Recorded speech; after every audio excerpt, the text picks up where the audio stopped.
우리 옆에 있는 분들하고 인사 좀 나눌까요? 반갑습니다. 한 주 동안 안녕하셨습니까? 감사합니다. 신약 성경에는 예수님이 행하신 일과 설교를 기록한 복음서가 4개가 있습니다. 마태, 마가, 누가, 요한복음이죠. 근데 마태, 마가, 누가는 공관복음이라고 합니다. 비슷한 관점에서 기록했기 때문에 공관복음이라고 얘기하고, 이 요한복음은 다른 복음서하고는 전혀 다른 어떤 그런 흐름을 가지고 있습니다. 근데 우리가 복음서를 읽을 때에 각 성경에 같이 나타나는 사건, 4개의 복음서에 똑같이 나타나는 사건이나 설교는 모든 이 기록자들이 중요하다라고 생각한 것입니다. 그래서 마태, 마가, 누가, 요한복음에 나오는 사건은 매우 중요하다. 그래서 예수님께서 오병이의 기적을 일으킨 것은 마태, 마가, 누가, 요한복음 다 나오거든요. 그거는 모든 복음서 기자들이 이 사건은 너무 중요해, 그러니까 이건 꼭 기록해야 돼, 그래서 기록한 것입니다. 그런데 오늘 우리가 읽은 이 사건, 예수님께서 성전을 청결케 하신, 성전 안에서 소, 양, 비둘기 그리고 돈 바꾸는 사람들을 내어 쫓은 이 사건은 마태, 마가, 누가, 요한복음에 다 기록되어 있어요. 그러니까 이 사건도 매우 중요하구나 하는 것을 우리에게 가르쳐 줍니다. 그런데 마태, 마가, 누가복음에는 한 2절이나 3절, 많게는 한 4절 정도로 기록되어 있습니다. 그런데 오늘 우리가 읽은 이 요한복음에는 13절부터 22절 9절까지 길게 기록되어 있거든요. 그것은 요한이 다른 복음서 저자들보다 이것을 길게 기록한 것은 더 중요하게 생각하는구나 하는 것을 보여줍니다. 근데 또 차이점이 있는데 마태, 마가, 누가복음에는 이 성전을 청결케 한 사건이 저 뒤쪽에 기록되어 있어요. 예수님께서 십자가에 달리기 위해서 예루살렘에 올라가신 일주일 동안 사건 가운데 하나로 기록되어 있습니다. 근데 이 요한복음에는 우리가 읽은 것처럼 이 요한복음 2장에 기록되어 있거든요. 예수님이 첫 번째 기적을 일으킨 그 다음에 예수님께서 성전을 청결케 하신 사건이 기록되어 있습니다. 그러니까 위치가 전혀 다릅니다. 마치 이 요한복음에 보면 예수님께서 사역을 처음 시작할 때에 성전을 청결케 하신 사건을 일으킨 것처럼 기록되어 있고, 그리고 마태, 마가, 누가복음에는 예수님의 사역이 다 마칠 때 십자가 달리기 전에 주님이 하신 일처럼 기록되어 있습니다. 그러면 시간적으로 어느 것이 맞을까요? 시간적으로 예수님께서 이 성전에서 이 장사하는 사람을 내어 쫓은 이 사건이 예수님이 사역을 시작할 첫 부분에 행하신 일일까요? 아니면 예수님이 십자가에 달려 죽으시기 그 일주일 사이에 행하신 사건일까요? 여러분 같으면 언제 행하신 것처럼 보입니까? 별 관심이 없으시죠? 별 관심 없이 읽으셔도 될 수 있습니다. 근데 시간적으로 따져보면 예수님 십자가에 달려 죽으시기 일주일 전 그 사이에 일어난 사건으로 볼 수 있어요.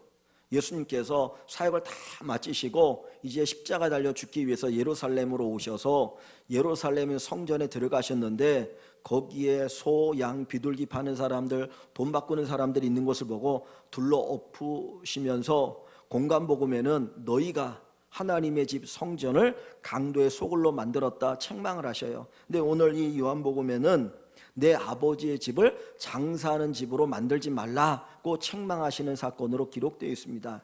그러니까 엄밀한 의미에 보면 이 사건은 사실은 이 복음서 끝부분에 기록하는 것이 맞는 사건입니다. 그런데 사도 요한은 이 사건을 맨 앞으로 끌고 와서 예수님이 첫 번째 기적을 일으킨 사건 뒤에 성전을 청결케 하는 이 사건을 기록하고 있다는 거예요. 시간적으로 맞지 않는데도 불구하고 사도 요한이 이 사건을 앞으로 끌고 오는 이유가 어디 있습니까? 어떤 목적이 있다라는 거예요. 어떤 목적이 있기 때문에 이것을 예수님의 사역의 첫 부분에 마치 일어난 것처럼 착각할 수 있도록 이것을 맨 앞에 기록하고 있는 것입니다. 그 이야기는 나름대로 중요성이 있다는 거예요. 즉 다시 말하면 예수님이 3년 동안 사역을 하시는데 그 3년 동안의 사역의 어떤 내용과 설교 중에 이 예수님이 성전을 청결케 하는 이 사건이 뭔가를 암시해주고 있고 이 흐름을 따라서 사역이 이루어지고 있다는 것을 우리에게 깨닫게 하도록 하기 위해서 먼저 이 사건을 기록하고 있는 것입니다. 그런데 여러분 보시면 이 요한복음 2장에는 크게 두 가지 사건이 기록되어 있죠. 2장 1절부터 11절에는 무슨 사건이 기록되어 있나요? 가나라고 하는 동네에 혼인잔치가 있었는데 갑자기 포도주가 떨어져 가지고 난리가 난 거예요. 아주 난감해졌습니다.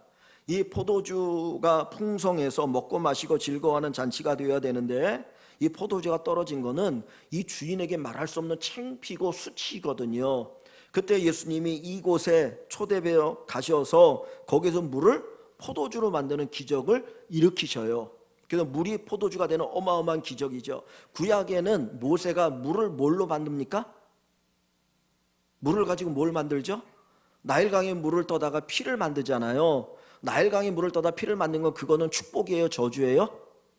저주예요. 그건 저주적인 사건이에요. 그런데 예수님이 같은 물을 가지고 포도주를 만든 것은 이게 축복이에요, 저주예요?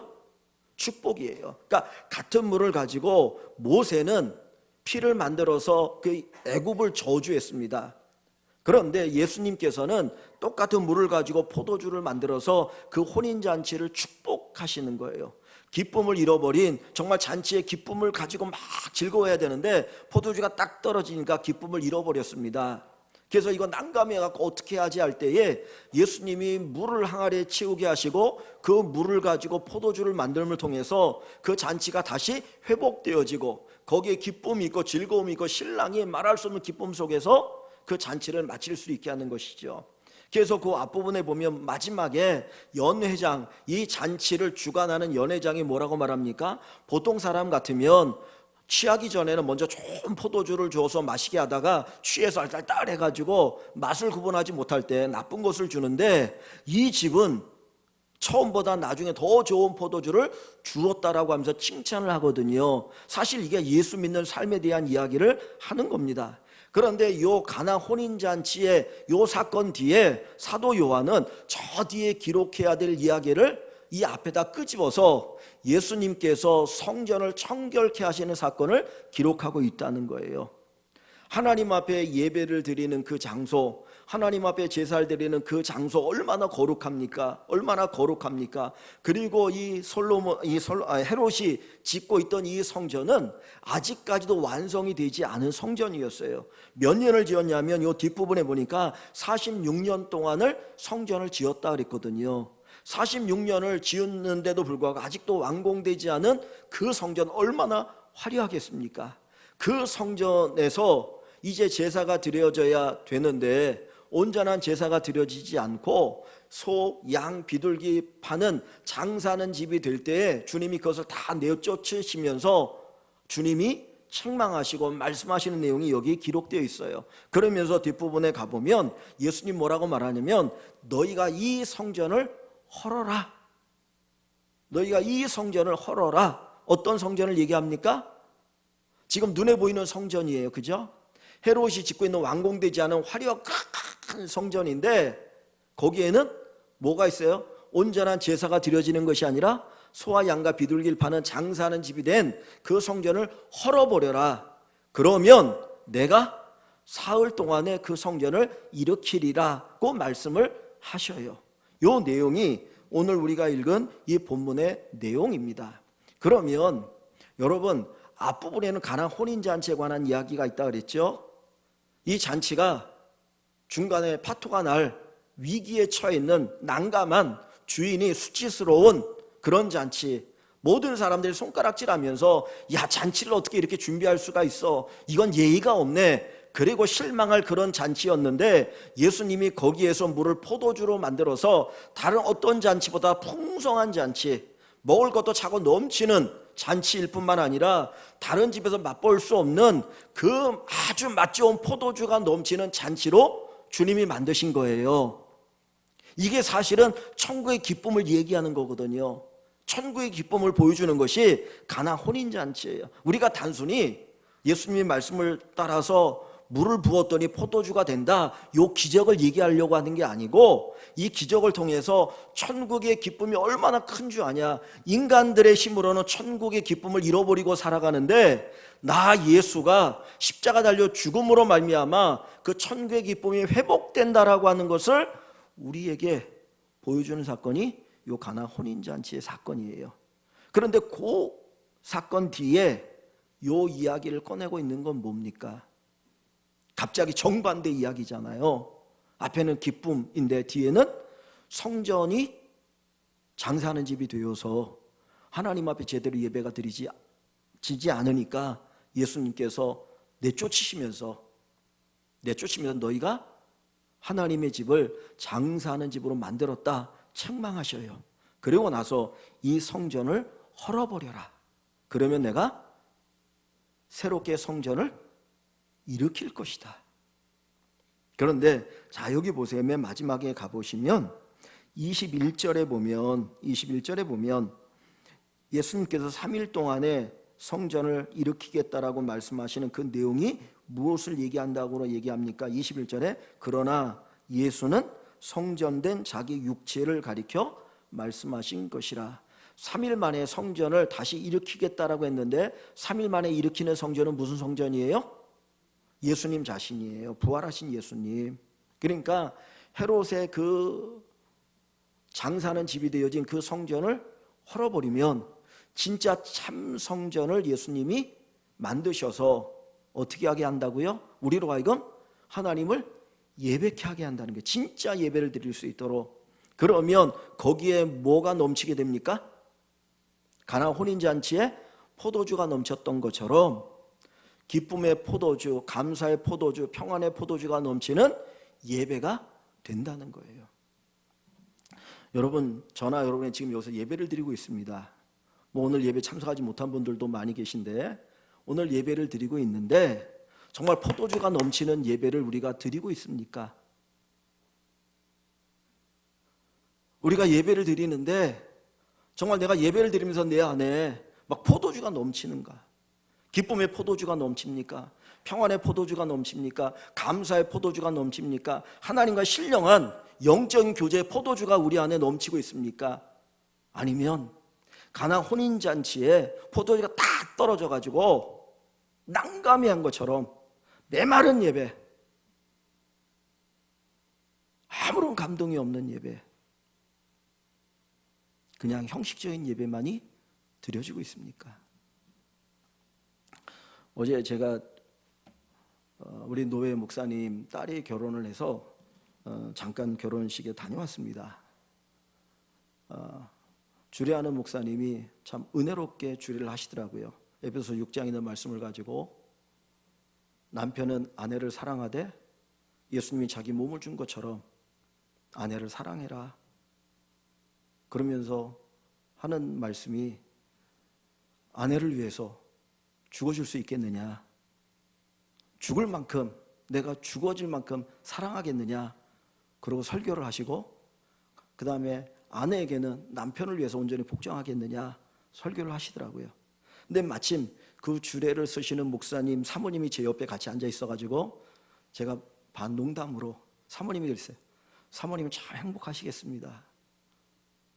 아내를 위해서 죽어줄 만큼 사랑하는 목사님이 주례를 쓰면서 얘기하시니 얼마나 좋으시겠습니까? 그랬더니 저의 어깨를 턱 치면서 그냥 이제 웃었는데, 그러고 이제 주례가 끝났어요.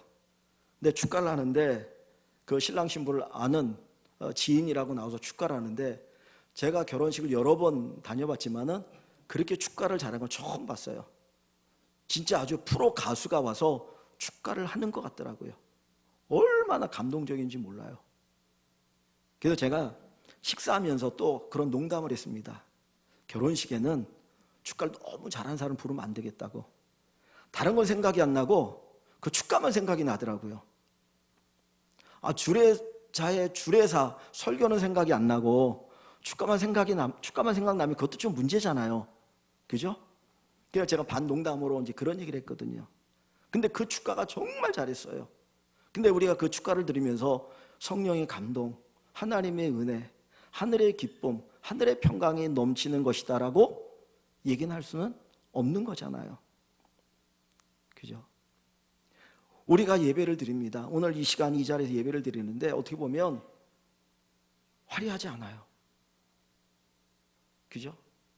제가 사회를 보고 요즘은 성가대도 안 하고 앞에 네 분 우리 목사님하고 찬양하고 그리고 예배를 시작하고 우리 장로님이 기도하시고 화려하면 아무것도 없어요.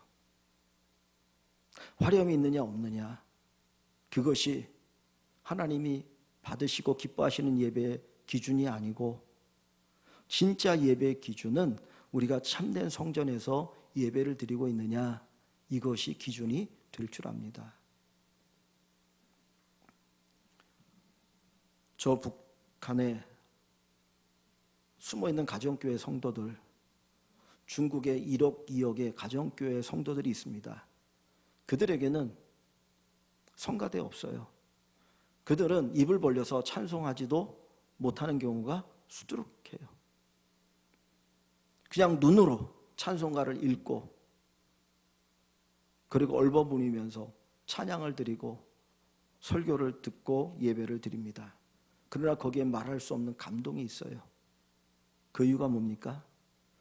참 성전이 되어서 참 성전이신 예수님을 통해서 예배를 드리고 있기 때문입니다. 가나 혼인잔치에 그 포도주가 풍성하고 이전의 포도주, 사람들이 준비했던 그 포도주와 비교할 수 없는 양질의 포도주, 예수님 만드신 그 포도주가 있어서 그들이 정말 말할 수 없는 기쁨을 누리는 것 같은 그 기쁨이 있는, 그 감동이 있는, 성령의 역사가 있는 예배가 우리 한 사람 한 사람을 통해서 드려지기를 주님의 이름으로 간절히 축원합니다. 예수님께서 이 성전을 책망하시고 이 성전에 장사하는 사람들을 책망하신 이유가 어디에 있습니까? 여기 본문으로 한번 가봅니다. 본문 13절부터 제가 조금 읽어가겠습니다. 유대인의 유월절이 가까운지라 예수께서 예루살렘으로 올라가셨더니 이스라엘 사람들에게는 3대 명절이 있어요. 3대 명절이 되면 반드시 남자들은 예루살렘 성전에 올라가서 하나님 앞에 제사를 지내야 했습니다. 하나님의 명령이에요. 첫 번째가 유월절이고 두 번째가 오순절이고 세 번째가 장막절이에요. 이때가 되어지면 제물을 준비해서 하나님 앞에 반드시 제사를 지나게 되어 있습니다. 그래서 유월절이 되어서 수많은 사람들이, 예수님을 포함해서 많은 사람들이 예루살렘 성전에 올라가서 제사를 드리려고 하는 것입니다. 그런데 14절에 보면 성전 안에서, 그래서 성전 안에서 소와 양과 비둘기 파는 사람들과 돈 바꾸는 사람들이 앉아 있다 그랬습니다. 자, 이건 뭐냐면 하나님 앞에 이 명절이 되면 반드시 제사를 지내라는 거예요. 근데 제사에는 뭐가 있어야 되냐면 제물이 있어야 되는 거예요. 그 제물이 소와 양과 비둘기입니다. 돈 많은 사람은 소를 드리고 보통 사람은 양을 드리고 가난한 사람들은 비둘기를 하나님 앞에 드리는 거예요. 그런데 가까이에 있는 사람만이 아니라 먼 곳에 사는 사람들도 이때가 되면 반드시 올라와서 제사를 지내야 되거든요. 그러면 제물을 가져와야 되는데, 만약에 제가 부산에 살고 있다고 생각해 보십시오. 서울에 성전이 있는데 부산에서 서울까지 와서 제사를 드리려고 하는데 제가 부산에서 송아지 한 마리를 끌고 내가 요거 제물로 드려야지, 그리고 서울까지 끌고 온다면 이 오는 도중에 이 소가 어떻게 될지 모르잖아요. 병들 수도 있고 지쳐갖고 죽을 수도 있고 끌고 오는 게 쉽지가 않거든요. 길도 험하고. 그러니까 어떻게 하게 되었냐면 소를 가져오는 대신에 소를 살 수 있는 돈을 가지고 와서 예루살렘 근처 성전 바로 옆에는 감람산이 있거든요. 그 감람산에서 소나 양이나 비둘기 파는 사람들이 있어가지고 멀리서 오는 사람들이 여기에서 제물을 사서 하나님 앞에 제사를 지내게 했어요. 그래서 그것을 가지고 제사를 지냅니다. 그런데 언제부터인가 이 성전을 관리하는 대제사장이 야, 그러지 말고 그 제물을 파는 사람들은 성전 안에 들어와서 여기서 제물을 팔으라는 거예요. 성전을 우리가 이해할 때는 그냥 단순한 건물로만 생각하는데 좀 쉽게 얘기하면, 여러분들 절에 가보셨습니까? 절에 가면 마당이 넓잖아요. 그리고 법당이 있죠.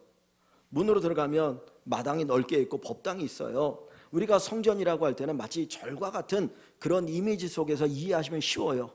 그 마당에다가 쫙 가게를 차려놓고 거기서 양과 소와 비둘기를 파는 거예요. 돈을 받고 기도해요. 하나님 앞에 이제 헌금을 드릴 때에 아무 돈이나 드리면 안 돼요. 환전을 해야 되는데 그 두로에서 만든 세겔이라고 하는 이스라엘 사람들이 쓰는 이 돈을 드려야 되니까 마치 우리가 은행에서 환전할 때 수수료를 받는 것처럼 돈을 이 성전에 드릴 수 있는 헌금할 수 있는 돈으로 바꿔주면서 수수료를 받는 겁니다. 그러니까 이런 일들이 성전 안에서 일어나기 시작한 거예요. 처음에는 편리성 그냥 성전에 와서 돈 주고 딱 사가지고 드리면 되니까 편리성이에요. 그런데 독과점이 되면서 어떤 일이 일어나냐면 대제사장이 야 너희 여기 성전에서 이거 가게 하고 있지 그러니 자리세 내. 그래서 자리세를 받는 거예요. 그러니까 대제사장은 왜 성전 안에서 그걸 팔게 합니까? 자리세 받으려고. 그러다 나중에 결탁이 이루어지는 거예요. 어떤 결탁이 일어났냐면 가까이 사는 사람들은 거기서 안 사고 내가 집에서 기르는 소나 양을 데리고 가지고 와서 드리면 되잖아요. 그런데 이 제사장과 거기 있는 사람들이 그거는 못 드리게 하는 거예요. 트집을 잡아가지고 여기 목에 흠집이 있네. 이거 하나님 안 받아. 그리고는 못 드리게 하고 자기네들이 파는 그 제물로만 제사를 드리게 하는 거예요. 그러니까 점점점 가격이 비싸지겠죠. 뭘 하는 겁니까? 하나님 앞에 성전을 가지고 제사를 가지고 뭐 하는 짓이에요? 돈벌이라는 거예요. 누구 중심으로? 대제사장 중심으로 그런 일들이 그 안에서 벌어지고 있습니다.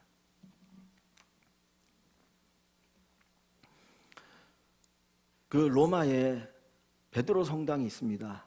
세계에서 가장 크고 화려한 성당인데 정말 여기에서 미사가 드려지는 성당일까라는 생각이 들 정도로 세계적인 예술품이 거기에 가득하거든요. 근데 그 화려한 성당을 지을 때 아마 그런 생각을 하셨을 것 같아요.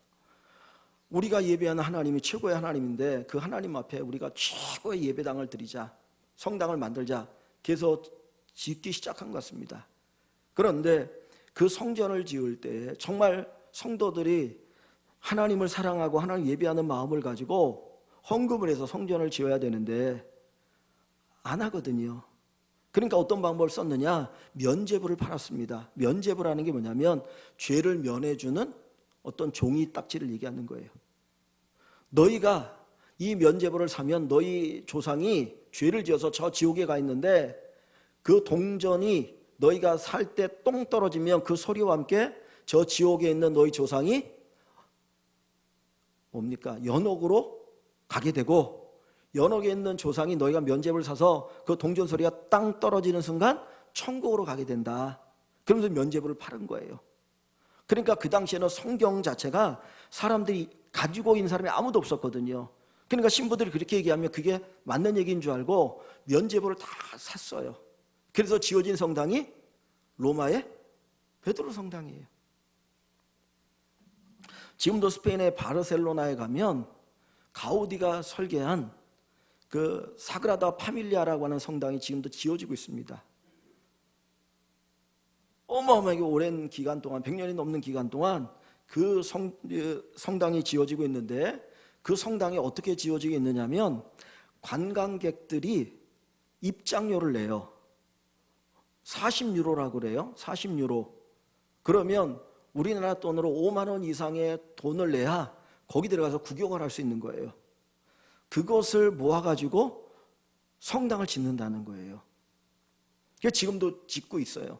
가우디가 처음에 그 성당을 지을 때는 성도들이 헌금한 것을 가지고 헌금되어지는 것 가지고 그 상태에서 많이 되어지든 적게 되어지든 거기에 맞춰서 성당을 지어가자 그렇게 했다는 거예요. 그런데 어느 정도 많이 지어지고 화려하고 멋있으니까 사람들이 몰려오니까 이제 그 입장료를 받고 그것을 가지고 성당을 짓는다는 거죠. 우리가 겉으로 볼 때는 세계에서 최고의 건축물들입니다. 그죠?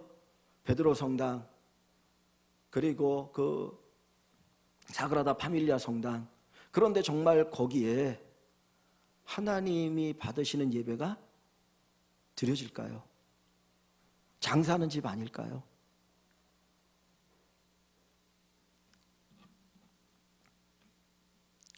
하나님께서 이것을 보시면서 내 아버지의 집을 장사하는 집으로 만들지 말라 그랬습니다. 아마 처음에 많은 비싼 돈을 주고 이 재물을 사서 하나님 앞에 제사를 드려야 할 때에 그 백성들은 원망했을 거예요. 제사장들을 향해서 야, 이놈들 나쁜 놈들이네, 도둑놈들이네, 이렇게 어떻게 폭리를 취해가지고 재물을 팔아서 이것을 가지고 제사를 지내게 하느냐, 그런 원망하고 불평하고 막 그랬을 겁니다. 그런데 시간이 흘러가면서 어떤 변화가 일어나기 시작할까요? 내가 비싼 돈을 주고 사서 제물로 하나님 앞에 드리니 내가 세상에서 짓는 모든 죄는 당연히 다 씻어줄 거야. 제사장들이 그렇게 하지 않겠습니까? 그것을 팔면서 당신이 이것을 드려서 하나님 앞에 제사를 드리면 하나님께서 당신이 지은 모든 죄에 대해서 다 용서해 줄 거다. 그리고 당신이 제사를 지낼 때 하나님은 당신을 축복할 거다. 그러니 평안한 마음을 가지고 제사를 지내십시오. 그럼 그 이야기를 듣고 제물을 드릴 때 그들의 마음속에 내가 아무리 악한 짓을 하고 죄를 지어도 내가 이 제물을 가지고, 비싼 돈을 가지고 이 제물을 사서 드리니 하나님 나의 모든 죄를 다 용서해 줄 거야, 그 생각이 가득하지 않겠습니까? 그러면서 뭐가 이루어집니까? 삶과 예배의 괴리가 이루어지기 시작하는 거예요. 우리들도 그런 예배를 드리고 있지 않습니까? 내가 주일날 나와서 예배를 드리고 있으니까 적어도 주일날 나와 예배 드리지 않는 사람들보다 우리 예배가 더 월등하고 여러분의 정성이 더 지극하겠지만, 내가 이 자리에서 예배를 드리고 있으니까 내가 무슨 짓을 하든 어떤 죄를 짓든 하나님이 나의 죄를 다 용서해 줄 것이라고 하는, 이미 용서받았다라고 하는 그런 어떤 마음 속에서 살아가고 있지는 않은가, 우리 자신 한번 돌아볼 수 있는 기회가 될 수 있기를 바랍니다. 이 구약 성경에 보면 이사야서라고 하는 선지서가 있습니다. 이사야 선지자가 우리에게 준 선지서가 있는데 한번 볼까요? 어딜 보시냐면 967쪽입니다. 구약 성경 968쪽. 구약 성경 968쪽 이사야서 1장에 보면 이사야 선지자의 책망이 나옵니다. 하나님 이사야 선지자를 통해서 책망을 하시는데 뭐라고 1장에 얘기하냐면, 소도 그 임자를 아는데, 솔도 자기 주인을 아는데 이스라엘 백성들은 하나님을 알지 못한다라고 하나님이 안타까워하시면서 책망하시고 그들의 죄를 지적하셔요. 그러면서 제일 먼저 언급하시는 건 뭐냐면 그들이 드렸던 제사를 이야기합니다. 1장 10절 한번 제가 보겠습니다. 1장 10절부터 제가 조금 읽어봅니다. 너희 소돔의 관원들아, 소돔과 고모라. 여러분 소돔과 고모라 아십니까? 소돔과 고모라면 뭐가 생각이 나나요? 아브라함이 조카 롯이 잠시 거처했다가 망한 도시가 소돔이죠. 얼마나 악했던지 하나님 유황불로 그 도시를 멸망시켰거든요. 그러니까 여기에 소돔의 관원들아라고 하는 건 뭐냐면 이 못된 도둑놈들이라는 거예요.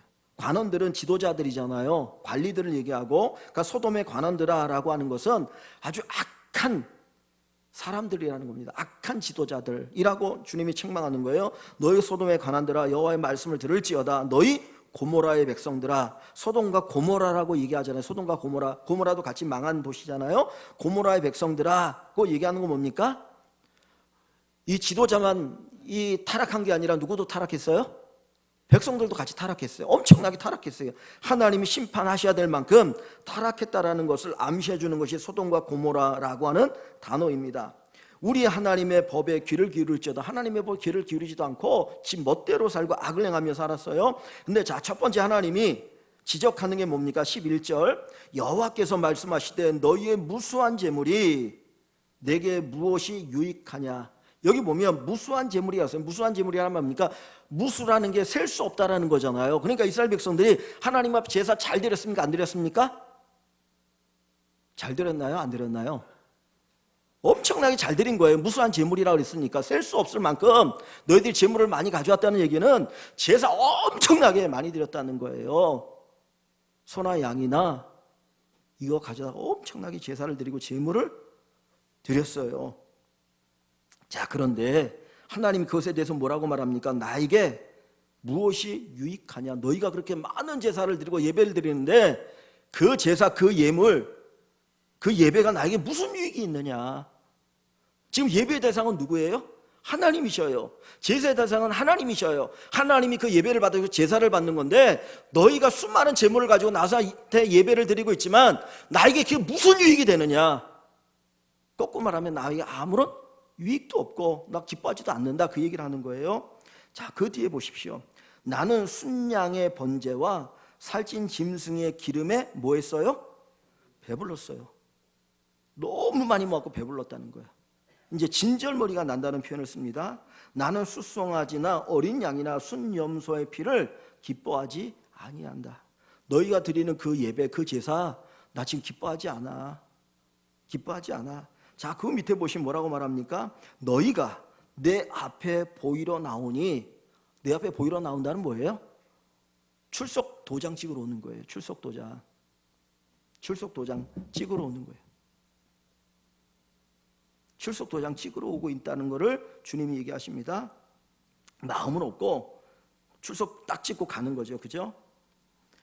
보이러 오니 이것을 누가 너희에게 요구하였느냐? 내 마당만 밟을 뿐이니라. 성전 안으로 들어와서 진짜 예배를 드려야 되는데 진짜 예배는 없고 뭐예요? 마당만 밟고 가는 거예요. 야, 나 왔다가 누가 물어보면 얘기해줘? 마치 결혼식에 가서 사진 한 장 땅 찍고 그게 목적인 거야. 내가 왔었다고. 나 결혼식 하면 너 와야 돼? 그거예요. 자, 13절에 보십시오. 헛된 재물을 다시 가져오지 말라. 분향은 향을 피우는 거죠. 내가 가증히 여기는 바요, 월삭과 안식일과 대로 뭐 이런 것은 요 예배를 드리는 날들을 얘기하는 겁니다. 그것도 그러하니 내가 가증히 여긴다. 성에 아울러 악을 행하는 것을 내가 견디지 못하겠노라. 지 마음대로 삽니다. 마음도 없습니다. 그것에 대해서 재물이 많다고 하나님 기뻐하는 것이 아니라는 것을 이야기해 주고 있습니다. 이것을 가리켜서 마치 오늘 우리가 읽은 본문에 보면 장사는 집이라는 표현을 쓰고 있는 거예요. 단순히 그 건물이 아니고, 예수님께서 고린도전서 3장 6장에 보면 바울이 이렇게 표현하죠. 너희 몸이 하나님이 거하시는 거룩한 뭐예요? 성전이라는 표현을 쓰고 있어요. 그러니까 눈에 보이는 그 건물을 주님이 얘기하기보다는 오늘 우리에게는 우리 자신을 얘기하는 겁니다. 야, 너희가 진짜 나를 예배하는 성전이니 아니면 장사하는 집으로 변질되었니? 우리 예배를 한번 생각해 보십시오.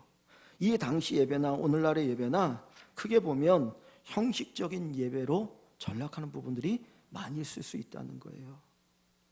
내가 이 자리에 앉아 있으니까, 내가 여기서 예배를 드리니까 난 다 드렸어. 그것이 잘못되어진 예배가 될 수 있는 것이고, 우리가 복을 받기 위해서만 내가 예배를 드려야 하나님 복을 주신다고 하니 내가 예배 드려야지 라고 한다면 그 자체가 잘못되어진 것 아니겠습니까? 많은 사람들이 무당을 찾아가서 굿하는 것이나 하나님 앞에 예배하는 것 차이가 무엇이겠습니까? 산상수 마태복음 6장에 보면 주님께서 이런 말씀합니다. 한 사람이 두 주인을 섬길 수 없다 그랬어요. 한 사람이 두 주인을 섬길 수 없다. 주인이 하나잖아요. 하나잖아요. 그런데 그 뒤에 뭐라고 말합니까? 하나님과 재물을 겸하여 섬길 수 없다 그랬어요. 하나님과 재물을 겸하여 섬길 수 없다. 하나님이든 재물이든 둘 중에 하나만 섬길 수 있는 것이지 하나님도 섬기고 재물도 섬길 수 있는 것은 없다라고 얘기합니다. 재물이라고 하는 것이, 오늘 우리가 살아가는 이 사회 속의 재물은 우리가 자본주의 사회니까 최고의 가치라고 생각하잖아요. 어떻게 보면 돈만을 얘기하는 것이 아니라 세상의 모든 것을 재물이라는 표현 속에서 표현하고 계시는 것이죠. 그런데 주님이 우리에게 말씀하는 건 뭡니까? 그 재물을 누구에게 복종시키라는 거예요? 하나님에게 복종시키라는 겁니다. 예배 자리에서도, 그 거룩한 성전 하나님 예배하는 자리에서도 하나님보다 재물이 우선시되어서 돈 버는 것들로 변질되었다면 우리의 삶도 충분히 그럴 가능성이 많은 것이죠. 우리 몸뚱아리가 돈 버는 기계가 된 거 아닙니까? 돈 잘 버는 사람, 월급이 많은 사람은 아주 유능한 사람이고, 월급이 적으면 무능한 사람처럼 보이는. 제가 저희 둘째 사회복지 하는 게 너 성격에 맞을 것 같다 그래서 사회복지를 했는데, 졸업하고 나서 막상 가서 월급이 적으니까 내가 잘못 시켰나, 저러다가 어떻게 돈 벌어서 장가 가지? 제가 속물이 됐더라고요. 몇 년 사이에 더. 근데 우리가 그 생각을 가지고 살아가는 게 아닐까. 하나님을 믿고 하나님 의지하고 하나님 모든 것의 주인이라고 하는 그 의식 속에 예배를 드려야 되는데 그게 아니고 재물이 주인이 되어진 그 재물을 위해서 우리가 섬기고 살아가고 있는 것은 아닙니까? 그래서 오늘 주님께서 우리에게 뭘 말씀하셔요? 19절에 보면 예수께서 대답하여 이르시되 너희가 이 성전을 헐라. 이 성전이 어떤 성전이에요? 헤롯의 성전이고 장사하는 집이 되어버린 변질된 성전이죠. 이 성전을 헐라. 내가 사흘 동안에 일으키리라 그랬습니다. 우리가 헐어버리기를 원합니다. 변질되어진 성전이라면 이 성전을 헐어버릴 수 있기를 소망합니다. 사실 예루살렘에 있는 이 성전도 결국 AD 63년까지 공사를 했어요. 그러니까 80년이 넘는 기간 동안 공사를 해서 성전이 완공이 됐는데 7년 만에 로마의 성전이 완전히 무너져 버렸어요. 돌 하나도 돌 위에 남지 않은. 그리고 지금 거기에는 뭐가 있냐면 모스크가 있어요. 회교, 이슬람의 사원이 있거든요. 제가 가만히 이 말씀을 보면 생각한 게 하나님이 뜻이 있구나. 거기에 성전이 없고 거기에 회교, 이슬람의 사원이 있는 것이 하나님 뜻이 있구나. 진짜 성전은 예수님인데 거기에 진짜 건물에 성전이 있으면 사람들이 그게 진짜인 줄 알고 거기로 갈 수 있는데 하나님 그거 막으시기 위해서 오히려 거기에 모스크가 있게 하신 게 아닌가 그런 생각이 들었어요. 헐어야 합니다. 나의 잘못되어진 예배, 잘못되어진 그 예배를 과감하게 우리가 헐어버릴 수 있기를 소망합니다. 하늘에 기쁨이 없는 예배, 형식적인 예배, 하나님을 소망하지 않는 예배, 구원의 감격도 없는 그 예배면 우리가 헐어버려야 합니다. 그러면 주님께서 새 성전을 세우실 것이에요. 새 예배를 드릴 수 있도록 세워주실 것입니다. 우리 한국교회가 아니 전 세계가 이 코로나 이후에 갖는 이 가장 큰 고통은 단순한 숫자의 문제가 아니고 예배의 변질에 있는 것 같아요. 예배가 변질되어진, 정말 우리 예배가 변질되어진 그것이 우리가 갖고 있는 이 시대의 아픔이고 고통이고 하나님 앞에 우리가 회개해야 될 부분이 아닌가 생각이 듭니다. 너희가 성전을 헐라. 내가 사흘 동안에 일으키리라. 여기 사흘은 무엇을 의미하는 겁니까? 예수님의 십자가와 부활을 얘기하죠. 예수님 십자가 달려서 죽으시고 부활하신 그 기간이 사흘이잖아요. 근데 이 사흘을 생각하면 첫째 날 십자가 달려 죽으심은 하나님의 뜻에 전적으로 복종하시는 거예요. 자기가 십자가 달려 죽기까지 내 목숨을 내어놓기까지 하나님 아버지 뜻에 복종하신 그 날이 십자가의 죽음의 첫째 날이에요. 둘째 날은 예수님이 무덤에 묻히신 날이잖아요. 주님 앞에 자기를 온전히 맡긴 거예요. 하나님 앞에 온전히 자기를 맡기고 하나님의 처분을 기다리고 있는 날이 둘째 날이에요. 셋째 날은 예수님 부활하신 날이에요. 그 예수를 하나님 앞에 철저하게 십자가 달려 죽기까지 복종하시고 하나님의 처분에 전적으로 자기를 맡긴 그 예수를 하나님이 어떻게 하십니까? 살리신 날이 부활이거든요. 우리의 믿음이 똑같아요. 우리가 새 성전이 되어지는 것, 정말 하나님이 기뻐하는 예배가 드리는 성전이 되기 위해서 하나님의 뜻에 절대적으로 복종하는, 내가 죽을지라도 절대적으로 복종하는 이 십자가의 죽음의 복종이 있어야 합니다. 그리고 두 번째로 하나님의 처분에 나를 맡기는 거예요. 하나님이 살리든 죽이든 이대로 두시든 다시 일으키시든 하나님께 나를 맡깁니다. 그리고 전적으로 하나님을 의지하고 신뢰하는 이 둘째 날의 역사가 있을 때 마지막 셋째 날 부활의 역사가 있고 그 부활의 역사 속에서 우리가 하나님이 기뻐하는 예배, 하나님이 우리에게 복 주시는 예배, 그 포도주가 차고 넘치는 포도주가 충만한 그 예배가 우리에게 이루어지게 되어질 줄 믿습니다. 여러분, 예수님 십자가에 죽고 부활하신 성전이 되었습니다. 우리가 그 예수님을 통해서 하나님을 온전히 예배하기를 원합니다. 영과 진리로 드리는 예배, 생명력이 넘치는 예배, 성령의 감동이 있는 예배, 하나님과 친밀함이 넘치는 예배, 우리가 예수 중심으로 예수님을 중심으로 해서 드리는 예배가 이런 예배입니다. 거기에 회개의 역사 일어납니다. 회복의 역사가 일어납니다. 그 예배 속에서 우리가 진심으로 하나님을 사랑하게 되니까 하나님을 위해서 섬기고 봉사하고 헌신한 자리로 들어갑니다. 하늘의 기쁨을 누리게 될 것입니다. 하늘의 평강을 누리며 살아가게 됩니다. 감사의 고백이 가득한 예배가 되어질 줄 믿습니다. 사흘 동안에 일으키리라. 우리가 성전을 헐고 사흘을 우리도 기다리길 원합니다. 이 사흘이 저와 여러분들에게 있기를 주의 이름으로 간절히 축원합니다. 우리가 어렸을 때 그 모래를 가지고 놀면서 불렀던 노래가 있죠. 두꺼봐 두꺼봐 헌집 주께 새집 다오. 두꺼봐 두꺼봐 헌집 주께 새집 다오. 하나님 앞에 우리가 이 노래를 불렀으면 좋겠어요. 하나님 앞에 헌집, 이 장사하는 집 이거 내어놓고 드리고 주님 새집 주십시오. 정말 하나님 앞에 참 예배를 드릴 수 있는 새 집을 우리에게 주셔서 우리 안에 이 가나 혼인잔치의 포도주가 넘치는 그런 축복의 역사가 있게 해달라고 기도하기를 소망합니다. 누구의 문제 아닙니다. 하나님과 나와의 문제입니다. 하나님과 저와의 문제, 하나님과 여러분과의 문제입니다. 하나님 앞에서 정말 주님이 기뻐하시는 예배, 하나님이 찾으시고 원하시는 예배, 그리고 포도주가 충만한 예배, 이전보다 이후가 더 새롭고 더 풍성하고 더 질 좋은 삶이 펼쳐지는 그런 예배를 드리는 우리 모든 일광 식구들 되시기를 주의 이름으로 간절히 축원합니다.